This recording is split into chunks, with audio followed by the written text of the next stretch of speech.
Histoire d'info, c'est Thomas Negaroff, bonjour. Bonjour.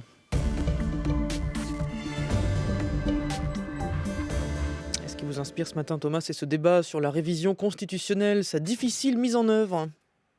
Échoué à aller jusqu'au Congrès, l'Élysée refuse pourtant d'y voir un camouflet pour le président de la République. L'entourage de François Hollande prépare les esprits. S'il y a échec, ce ne sera pas le sien, mais celui de parlementaires incapables d'être à la hauteur des enjeux. Et justement, Thomas, on a su parfois dépasser les réticences du Parlement pour changer la Constitution. Le compteur est à moins 54 ans. Oui, le 4 octobre 1962, l'Assemblée nationale est en ébullition.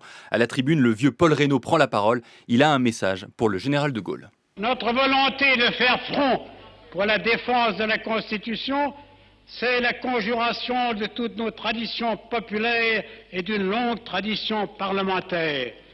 C'est la République qui répond non à votre projet. C'est notre honneur de parlementaire qui est en cause.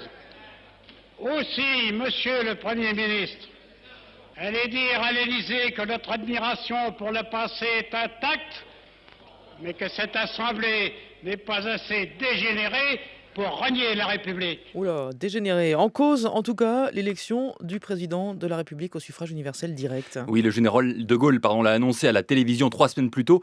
Et il a aussi annoncé que cette révision de la Constitution se ferait par référendum et non en réunissant le Congrès. Il faut dire que de Gaulle sait parfaitement qu'il n'aurait jamais les 4/5 des parlementaires nécessaires au vote de la révision constitutionnelle. Mais si les députés sont en colère le 4 octobre, c'est en plus parce que De Gaulle a décidé d'organiser un référendum en passant par l'article 11 de la Constitution et non l'article 89, destiné pourtant spécifiquement à la révision de la Constitution, mais qui suppose un vote du Parlement. Le Parlement qui n'accepte pas d'être ainsi contourné et qui le lendemain, le 5 octobre 62, en réaction, vote une motion de censure contre le gouvernement Pompidou.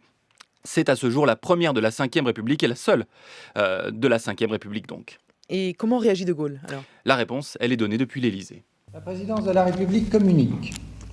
Le général de Gaulle, président de la République, a décidé de prononcer la dissolution de l'Assemblée nationale. Alors que rien ne l'y oblige, De Gaulle dissout l'Assemblée nationale et met au pas les partis qui la composent. Le 28 octobre, alors que la nouvelle Assemblée n'est pas encore élue, le peuple se prononce par référendum donc en faveur de l'élection du président au suffrage universel direct. Et un mois plus tard, l'UNR gaulliste et les Républicains indépendants obtiennent la majorité absolue des sièges à l'Assemblée nationale. Chapeau l'artiste, pas certain que ce soit cependant un exemple à suivre aujourd'hui pour François Hollande.